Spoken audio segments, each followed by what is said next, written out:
Somente o Yana fará de você um mestre, o Swami diz. Agora, Krishna Guru quer apontar que uma pessoa pode ganhar Yana, qualquer que seja o seu status, né? Os seus papéis, o seu estilo de vida, o seu ashrama. Né? Não depende do estilo de vida que ela tenha. A ignorância é de Anyana, é causada e é a causa da escravidão. Então, a escravidão é o oposto da libertação. Então, eu sou escravo, né? Eu sou escravo do meu meio ambiente, eu preciso de punha, eu sou escravo de punha, eu sou escravo de circunstâncias favoráveis, eu sou escravo de haver os meus desejos obtidos, realizados, né? Se eles não são conformados, se o meu parábada não é conformado com os meus gostos e desgostos, eu sofro. Então, eu sou escravo do meu parábada, sou escravo do meu meio ambiente, escravo da configuração. E o Yana é a causa da libertação, da liberação.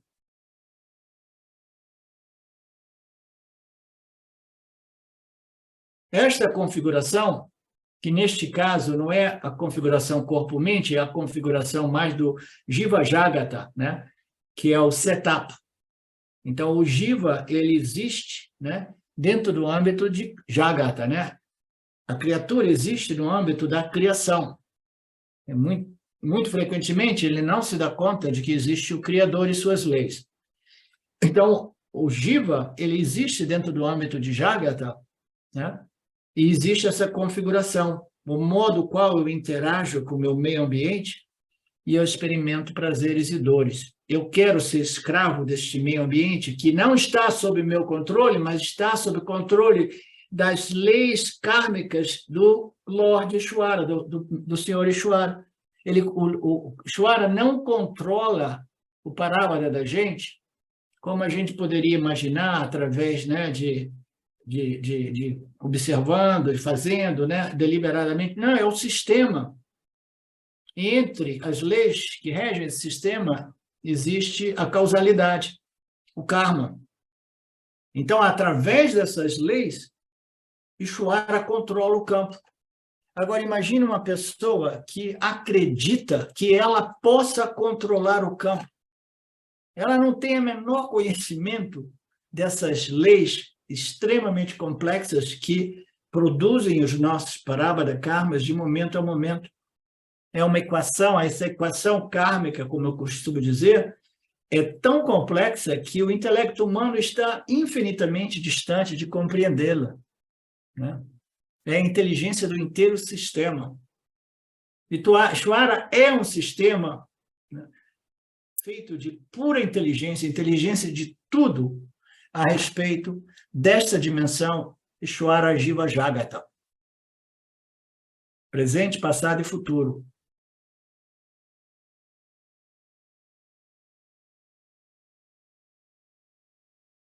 Então, esta configuração, Jiva Jagata, não tem nada a ver com escravidão ou libertação, porque esta configuração do mundo, e eu aparecendo, e o mundo aparecendo diante de mim, ela não necessariamente ela produz libertação ou escravidão, né?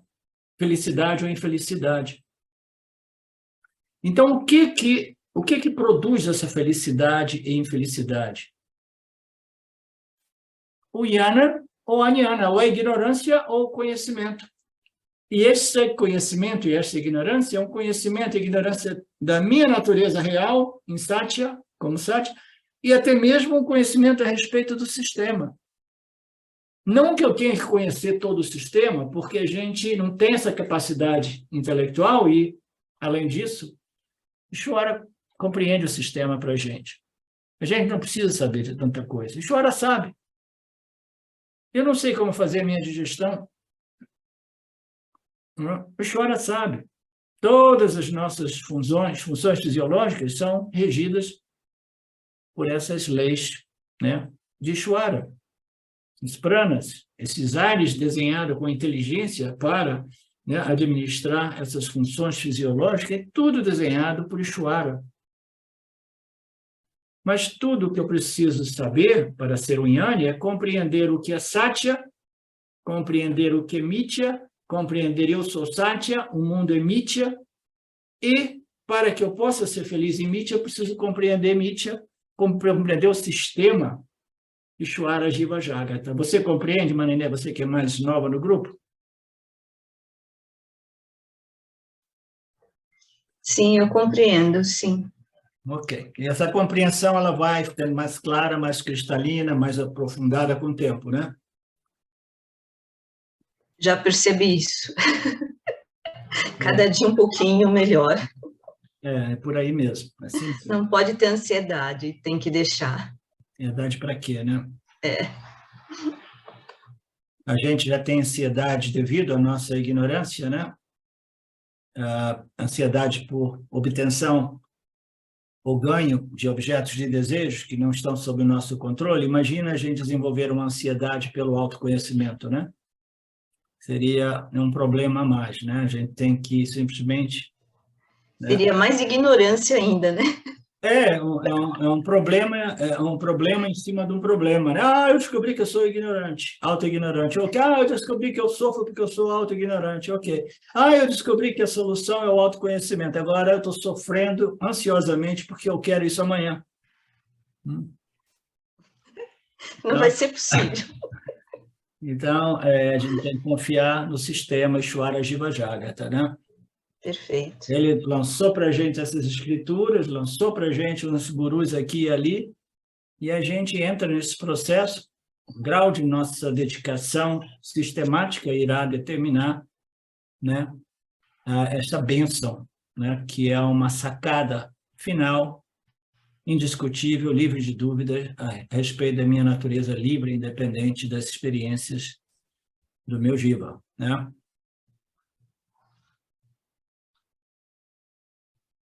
Então, o mundo, ele não necessariamente ele produz a escravidão ou a libertação. O que produz a escravidão é a autoignorância. O que produz a libertação, produz sem produzir, é o autoconhecimento, que ele produz não, né, adicionando a libertação, mas removendo o obstáculo àquilo que já era a sua natureza. Portanto, o Jnani, ele é um Jnani independentemente do seu estilo de vida, do seu, né, seu ashrama.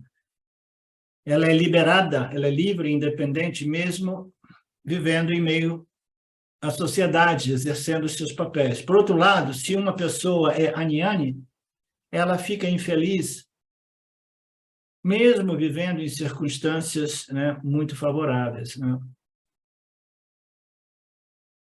Ah, não, a causa da minha felicidade é o mundo, né? Então, o que a gente faz? A gente sai daquele meio ambiente, vai procurando um ambiente mais propício, melhor, mais sereno, mais tranquilo, mais natural, e tudo isso é válido também. Mas não necessariamente se traduz como felicidade e libertação, porque você pode se encontrar num ambiente lindo, maravilhoso, como eu me encontrei quando eu era bem jovem, né? Vivendo lá em Arraial da Ajuda, entre Arraial da Ajuda e Trancoso, né? Com toda a minha juventude, com meu filho que tinha 1 ano ou 2, mas ainda assim aquela configuração não produzia felicidade para mim. Por quê? Porque a felicidade é um estado de espírito, um estado mental, é um estado que requer a purificação, né, deste intelecto através do conhecimento revelado pelas Escrituras. Então, eu estava lá, eu estava infeliz, eu costumava brincar depois, dizendo assim, meu Deus, eu estava lá no paraíso, mas eu não estava conseguindo ser feliz no paraíso. Aí eu tive que vir ralar no mundão de novo. E foi realmente o que aconteceu. Deixei o Brasil e fui e passei por todo tipo de fricção. E eu já estava lá vivendo num ambiente que era, né, o máximo do punya circunstancial. Então, o punya, a felicidade real, a libertação, ela não é realmente uma função do nosso meio ambiente, muito embora os nossos meio ambientes precisem ser observados, não porque aqui a gente queira desfrutar a punha deles, não, porque um ambiente mais favorável irá favorecer a minha investigação vedântica, né? Por quê? Porque a mente se torna mais calma num ambiente mais favorável. Mas se eu vou para um ambiente favorável, fugindo do estresse do dia a dia, e chego lá, minha mente estressada ainda está lá, e eu não tenho nenhum meio de remover a ignorância que produz aquele estresse mental, então a gente passa de uma desilusão para outra desilusão, né?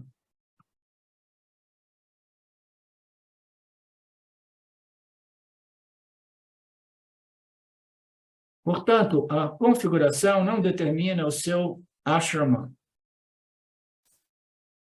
Seu ashrama, a sua capacidade de ser um sannyasi. Sannyasi é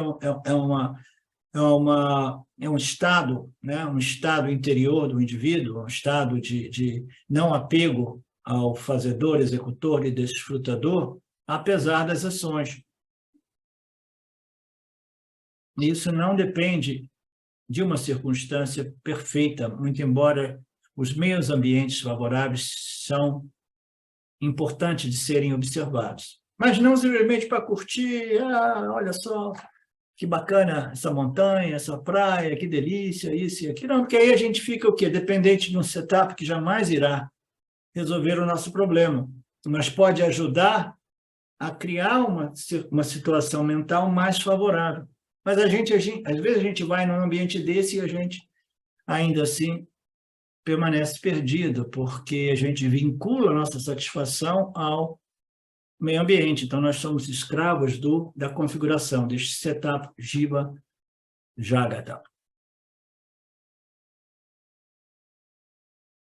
O setup não é o fator decisivo. O fator decisivo é o Shravana, Manana e Nididhyasa, e para isso nós precisamos de haver algumas qualificações desenvolvidas. Se uma pessoa alcançou o conhecimento firme de que esta pessoa não é um objeto, não é um instrumento de percepção, mas que ela é a consciência, a existência pura, que brilha claramente nos 3 estados, né?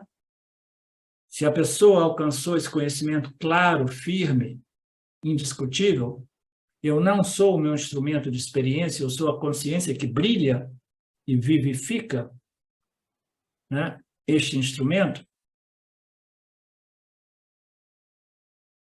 Se eu encontro esta pessoa, então eu faço desta pessoa o meu guru.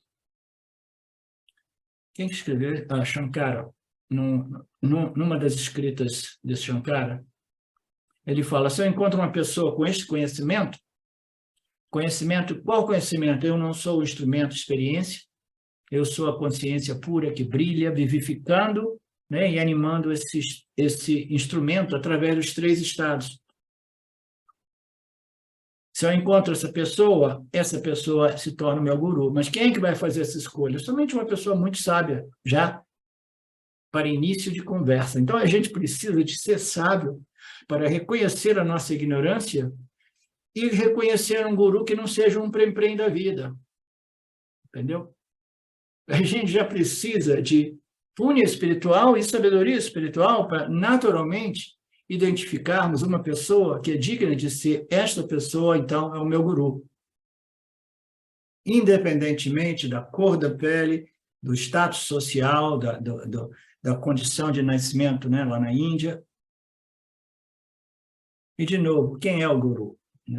O guru, fundamentalmente, são as escrituras, é Ishvara, mas requer, no mesmo pacote, um expositor das escrituras.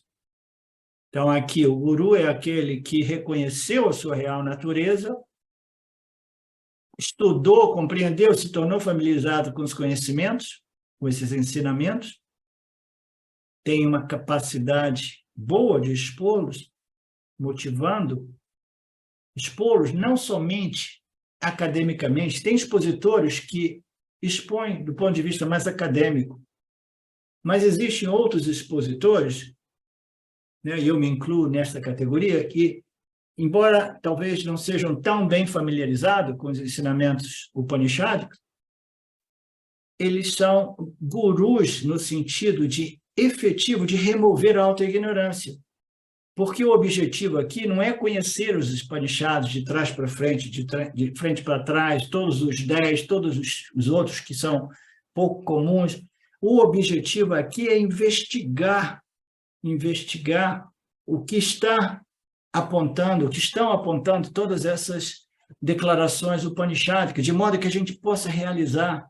A gente vai realizando nesses encontros, nessas aulas.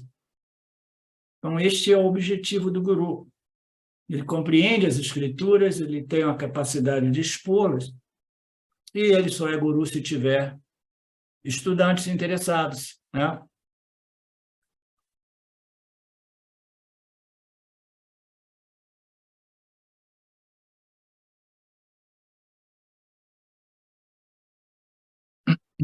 Então, nada importa o seu gênero sexual, não importa a sua religião, onde você nasceu, a cor da sua pele, a sua estatura, a sua beleza, a sua feiura física. O que interessa é se você realmente é um sábio, autorrealizado e com a habilidade de expor esses ensinamentos. Portanto, Krishna Guru deseja descrever 2 tipos de yanis nesses versos. Um é o Grihastha Yani, para provar claramente que até mesmo os chefes de família, os donos de negócios, eles podem e devem tornar-se yanis, alegremente interagindo com o seu meio ambiente. Então, o ponto aqui é deixar bem claro que os grihastas, aqueles que interagem exercendo seus papéis sociais, são ativos no mundo, né? Eles podem se tornar yanis, sem que as pessoas até mesmo notem ou saibam, eles irão exercer os seus papéis sociais. E alguns deles se tornam gurus. Aí o Swamiji faz uma brincadeira. Portanto, se você é um grihasta, se você é um chefe de família, dono de negócio, enganjado com a sociedade, com seus parentes, família, filhos, vós, né? As vovós aí, né, Carmen? Então, se você é envolvido com tudo isso, fique tranquilo, você não precisa se sentir inferior ou inadequado, porque não importa, não depende do seu estilo de vida, não depende do seu ashrama. Não se sinta inferior ou inadequado por apenas ser um yani, que é chefe de família. Eu sou yani, eu deveria não ter mais nenhuma interação, né, com esses papéis sociais. Não. Por quê? Muito embora seja possível, né? Eu me tornei um yani e agora eu quero fazer parte de um ashrama e viver lá no ashrama. Não. É possível, tudo é possível, né, mas não é necessário. Agora, se você pensa que para eu ser um yani, realmente eu preciso ter um estilo de vida dentro de um ashram, né? Aí você está equivocado. Por isso que o Swamiji está apresentando aqui. Não se sinta inferior ou inadequado, porque você é um yani, mas você é um chefe de família, né?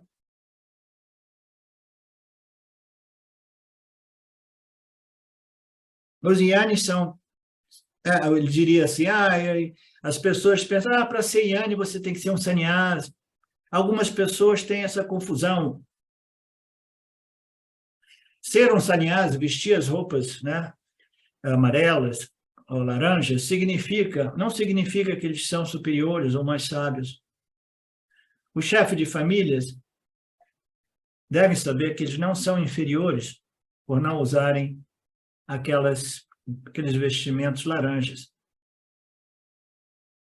Aí o Swami faz uma fofoquinha aqui interessante. Embora os sannyasis nos ashrams da Índia, eles frequentemente recebem conselhos de algumas ashrams, instituições, dizendo assim, não se misture muito com os grihastas. Não se misture muito, não comece a ir visitar o chefe de família, os donos, não se misture muito com eles, porque você se apegará a eles e ao samsara. Não, isso não significa que existe problema, o Swamiji está dizendo. Não significa, se você é realmente um sannyasi yani, você pode, né, interagir com os grihastas com grande satisfação. O seu conhecimento é claro, firme, mas essas instituições, muitas vezes, elas são administradas por indivíduos que, embora sannyasis, não são yanis. Né? A complicação, a complexidade de tudo isso. Portanto, Krishna Guru quer dizer isso, que o ashrama, o seu estilo de vida, as cores de roupas, não tornam uma pessoa yani ou nyani. O que torna uma pessoa yani é o yana, o autoconhecimento. Portanto, um grihasta pode e deve obter o autoconhecimento moksha enquanto vivendo e interagindo com a sociedade. Portanto, Krishna deseja manter 3 versos falando sobre o grihasta. Yani. Tá falando da gente aí, né? Dedicando 3 versos falando aqui da nossa turma.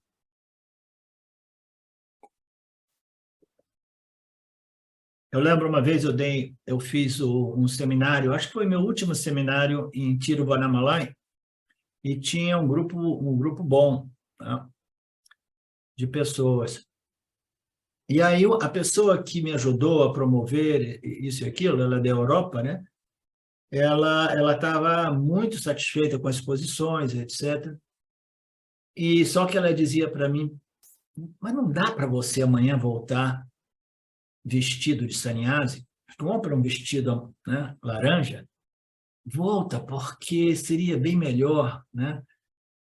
E eu, para piorar mais a situação, eu botava uma bermuda rasgada, um boné de beisebol, né? E uma camiseta comum, muito quente, curta assim, né? E eu dizia assim, pô, mas isso aí não é aparência de guru, né? Você tem que se apresentar melhor, né? O hábito faz o swami. O hábito. Você para de propagar a ignorância, hein, Marcelo?